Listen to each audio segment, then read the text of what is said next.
दमोह जिले समेत एक साल में लगभग 3 जिलों के एटीएम की लूट की वारदातों को अंजाम दे चुके कई जिलों से लगातार एटीएम लूट कर पुलिस विभाग को चुनौती दे रहे गिरोह को पुलिस काफी समय से ढूंढ रही थी और अब इन लुटेरों की तलाश भी जारी थी। इन पर इनाम भी रखा गया था, लेकिन कई प्रयास किए गए, ये हाथ नहीं लगे।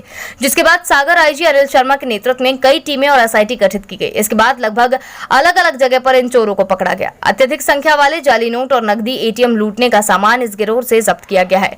दमोह जिले का देवेंद्र, जो कि खजरी गांव का निवासी है, वो इंजीनियरिंग के साथ साथ यूपीएससी जैसी परीक्षाएं भी दे चुका है और क्राइम अलर्ट जैसे धारावाहिक देखकर नई तकनीक पद्धति से उनके द्वारा एटीएम लूटने का काम किया जाता था, जिनके पास से एटीएम ब्लास्ट करने का सामान भी बरामद किया गया है। देखिए, पिछले दिनों दमोह में एटीएम को ब्लास्ट करके और लूट की घटनाएं हुई थी। इसमें आरोपियों द्वारा एटीएम को डेटोनेटर से ब्लास्ट करके तोड़ दिया जाता था और उसमें जो राशि रहती थी उसको चोरी या लूट करके ले जाते थे। ऐसी घटना सबसे पहले दमोह में पटेरा में मार्च में हुई थी।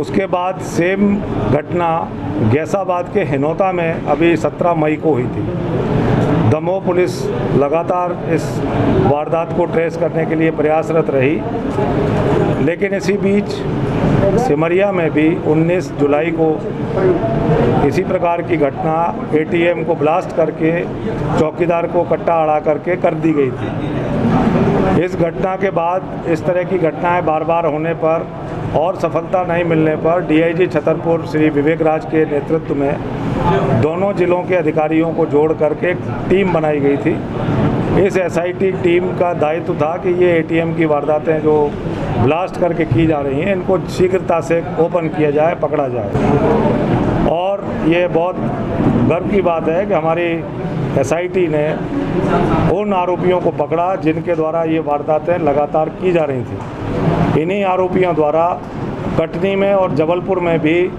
पिछले साल जून में और अक्टूबर, नवंबर, दिसंबर में भी वारदातें की जाना कबूल किया है। दमोह से उपेंद्र सिंह ठाकुर की रिपोर्ट।